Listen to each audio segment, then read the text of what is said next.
ನೋಡ್ತಾ ಇದ್ದೀರಾ ಜನಸೇವಾ ಕನ್ನಡ ಟಿವಿ ನ್ಯೂಸ್. ಕೇರ್ಪೇಟೆ ತಾಲೂಕಿನ ಬುಕ್ಕಿನಕೆರೆ ಹೋಬಳಿಯ ಮಡವಿನಕೋಡಿ ಪ್ರಾಥಮಿಕ ಕೃಷಿ ಪತ್ತಿನ ಸಹಕಾರ ಸಂಘದ ನೂತನ ಅಧ್ಯಕ್ಷರಾಗಿ ಎಂಪಿ ವಿಜಯ್ ಕುಮಾರ್ ಅವರು ಅವಿರೋಧವಾಗಿ ಆಯ್ಕೆಯಾಗಿದ್ದಾರೆ. ಇಂದಿನ ಅಧ್ಯಕ್ಷರಾಗಿದ್ದ ಸಂದೀಪ್ ರಾಜೀನಾಮೆಯಿಂದ ತೆರವಾಗಿದ್ದ ಸ್ಥಾನಕ್ಕೆ ಇಂದು ಚುನಾವಣೆ ನಿಗದಿಯಾಗಿದ್ದ ಕಾರಣ ಅಧ್ಯಕ್ಷ ಸ್ಥಾನ ಬಯಸಿ ಎಂಪಿ ವಿಜಯ್ ಕುಮಾರ್ ಬಿಟ್ಟರೆ ಉಳಿದ ಯಾವ ನಿರ್ದೇಶಕರು ನಾಮಪತ್ರ ಸಲ್ಲಿಸದ ಕಾರಣ ಚುನಾವಣಾ ಅಧಿಕಾರಿಯಾಗಿ ಕಾರ್ಯನಿರ್ವಹಿಸಿದ ಭರತ್ ಕುಮಾರ್ ಚುನಾವಣಾ ಫಲಿತಾಂಶವನ್ನು ಘೋಷಣೆ ಮಾಡಿದರು.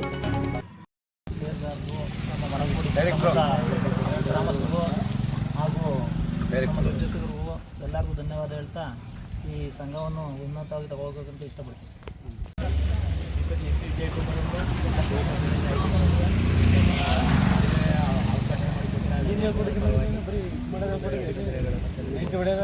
ಅಂತಿಮವಾಗಿ ನಮ್ಮ ಅಧ್ಯಕ್ಷರಾಗಿ ವಿಜಯ್ ಕುಮಾರ್ ಅವ್ರನ್ನ ನಾವು ಒಮ್ಮತದಿಂದ ಆರಿಸಿದ್ದೀವಿ. ಈ ವಿಜಯ್ ಕುಮಾರ್ ಅವರು ನಮ್ಮ ಸೊಸೈಟಿನ ಚೆನ್ನಾಗಿ ನಡೆಸ್ಕೊಂಡು ಒಳ್ಳೆಯ ಇದರಲ್ಲಿ ನಡೆಸಿ ಕೊನೆಯ ಇದರಲ್ಲಿ ಒಳ್ಳೆಯ ಹೆಸರು ತಗೋಬೇಕು ಅಂತ ಕೇಳ್ಕೊಳ್ತಾ ನಾನು ಮಾತು